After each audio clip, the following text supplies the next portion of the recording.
1700 tahun. Nah, bagian-bagian dari prasasti ini sebagai bukti-bukti sejarah memang wilayah sini pada masa lalu dijadikan sebagai pusat perdagangan atau pemerintahan. Jadi banyak temuan-temuan lain yang merupakan tempat peribadatan dengan media menhir. Contohnya yang sudah, kemudian ada batu datar sebelah sana yang merupakan tempat meditasi. Nah, di sini pun ditemukan struktur di kawasan ini yang memang belum dieskavasi di kawasan ini, jadi ada struktur di dalam tanah itu yang merupakan tanda bahwa memang pemukiman dulu terjadi di sekitar sini. Berarti ini mungkin pusat pemerintahan awal sebelum berkembang menjelajah wilayah-wilayah lain. Cuma memang yang jadi pertanyaan pada masa itu di mana titik keraton Tarumanegara. Jadi menurut beberapa ahli di masa kerajaan tersebut tidak memerlukan sebuah keraton karena dia untuk mencapai titik keemasannya bukan ditandai dengan sebuah keraton, melainkan dia sudah memajukan suatu wilayah pindah ke wilayah lain untuk dimajukan kembali. Jadi yang termasuk lingkar dalam atau titik pusat Tarumanegara ini yang sekarang menjadi Bogor, Banten, Cirebon, wilayah DKI Jakarta itu lingkar dalam kekuasaan Raja Purnawarman. Sedangkan yang termasuk lingkar luarnya yaitu Nusantara yang disebut Tatar Pasundan dulu. Termasuk Cina, Thailand, India itu dulu salah satu Nusantara. Juga bahkan pada abad ke-7 pada abad ke-7 ke-8 dari kerajaan Tarumanegara sampai mengutus ke negara Cina untuk menagih upeti. Jadi di wilayah-wilayah sana itu ada di bawah kekuasaan raja-raja. Berarti sampai ekspansinya sampai ke Cina. Sampai ke Cina. Bahkan salah satu bukti India pun ada di wilayah kekuasaannya. Di sana pun ada situs Tarumanegara yang ada di India Selatan. Nah, berkaitan dengan lagi. Jadi di Kampung Muara ini memang kenapa dulu ada pusat pemerintahan? Kalau kita lihat secara letak geografis memang sangat mendukung dengan lingkungannya. Jadi ada aliran sungainya, sungai salah satu transportasi dan juga sumber kehidupan untuk menghubungkan untuk perdagangan, yaitu dulu sebagai jalur utama satu-satunya sungai. Jadi ada Sungai Ciaruten, Sungai Cianten, Sungai Cisadane yang menuju ke laut, ke pelabuhan-pelabuhan besar yang ada di pesisir pantai. Berarti memang masyarakat kita di zaman itu peradabannya sudah tinggi. Sudah tinggi. Jadi pusat peradaban itu memang yang sekarang menjadi daerah Jawa Barat itu merupakan pusat peradaban dunia berdasarkan situs-situs yang tersebar di Jawa Barat. Memang semua situs-situs yang tertua di dunia. Contohnya dari prasasti aja hanya dari masa Tarumanegara yang tua. Kemudian dilihat dari situs bangunan-bangunan zaman megalitik seperti Gunung Padang, Cianjur. Nah, itu sudah melebihi usianya daripada piramid Mesir kuno. Informasinya bagus. Jadi itu buat kita nanti untuk materi berikutnya. Jadi nyambung terus Pak. Dari mulai kemarin mungkin materi sebelumnya kan kalau di kelas 10 kami pertama masa prasejarah itu kan masa Neolitik, Paleolitik, Megalitik. Nah sekarang lanjut, berarti kan kemarin orang-orang Indonesia itu mulai ada hubungan internasional. Ya, sebelum sejarah itu kan kita mempelajari tentang masa-masa peradaban sebelum berkembangnya huruf-huruf seperti Pallawa ini. Sekarang Hindu-Buddha. Hindu-Buddha. Berarti untuk membuktikan kalau kerajaan Tarumanegara itu agamanya termasuk agama Hindu atau Buddha nih Pak? Hindu awal, iya. Cuma memang sebelum berkembangnya agama Hindu pun di Nusantara ini sudah menganut ajaran animisme, dinamisme. Masuknya Hindu-Buddha itu abad ke-7-8.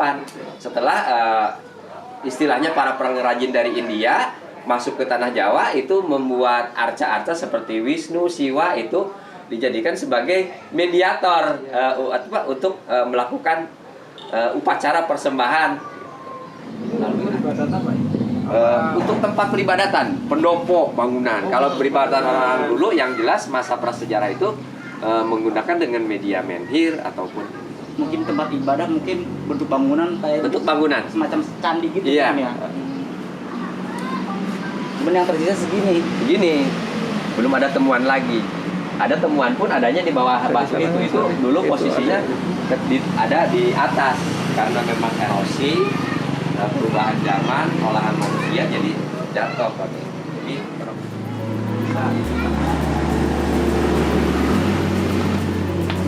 zaman prasejarah megalitik.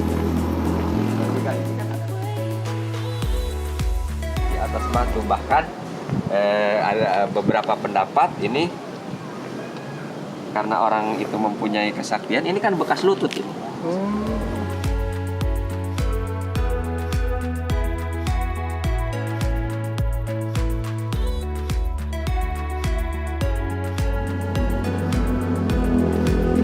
Oke, anak-anakku, ini salah satu budaya megalitik yang rupanya orang-orang zaman dulu menggunakan tempat ini.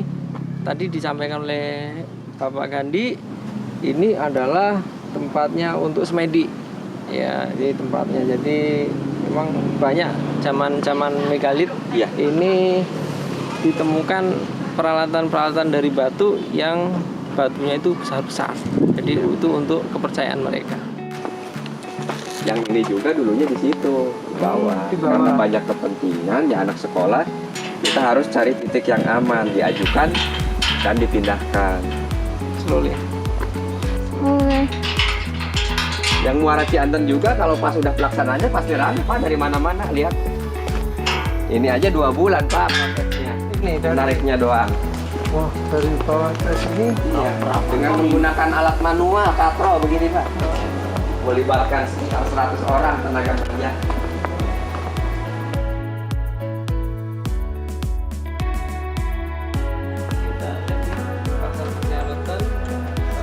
Prasasti dari 7 prasasti Purnawarman. Pertanyaan silakan.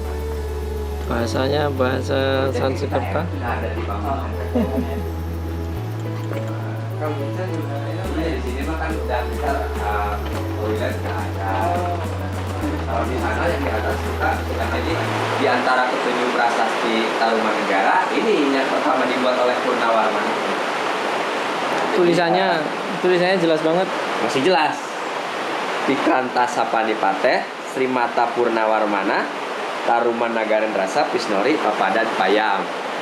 Jadi ini bekas 2 kaki yang seperti kaki Dewa Wisnu, ialah kaki yang mulia Sang Purnawarman. Itu raja di negeri Taruma yang gagah berani di dunia. Jadi beliau adalah sebagai raja dunia, penguasa dunia.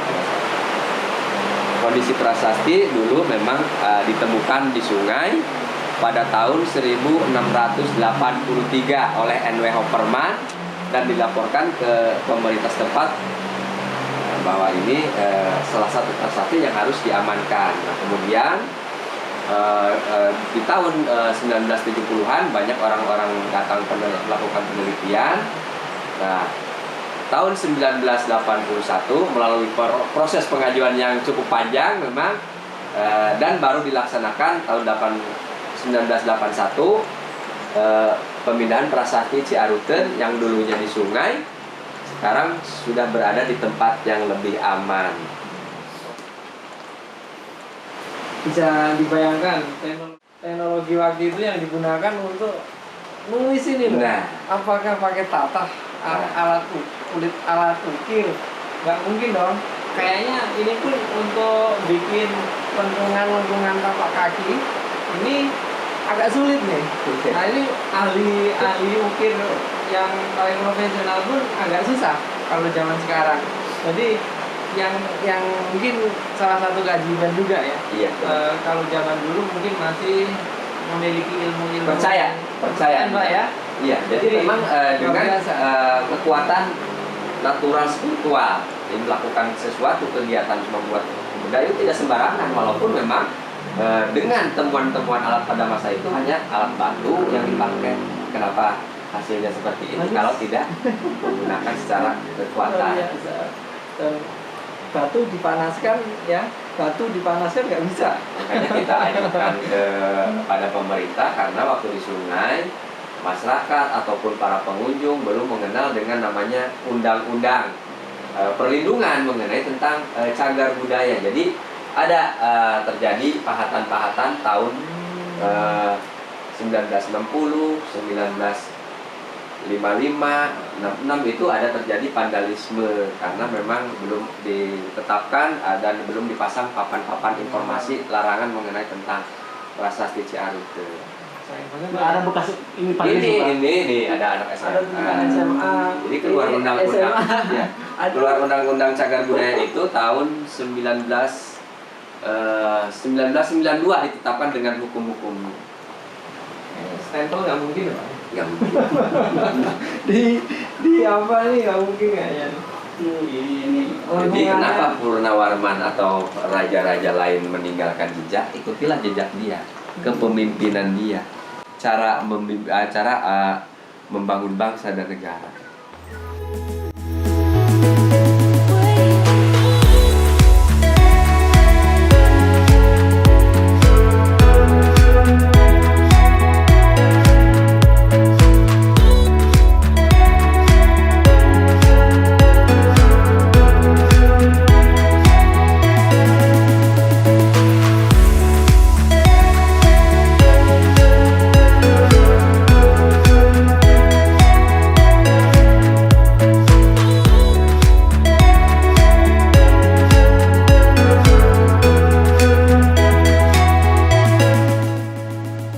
Anak-anakku semuanya udah jelas banget tadi materi kita ini peninggalan dari Raja Purnawarman. Itu adalah tapak kaki Raja Purnawarman yang mungkin bisa kita bisa kita ambil hikmahnya dalam kehidupan sekarang ini. Jadi itu saja untuk hari ini. Mudah-mudahan bermanfaat. Selamat berjuang, selamat belajar. Assalamualaikum warahmatullahi wabarakatuh.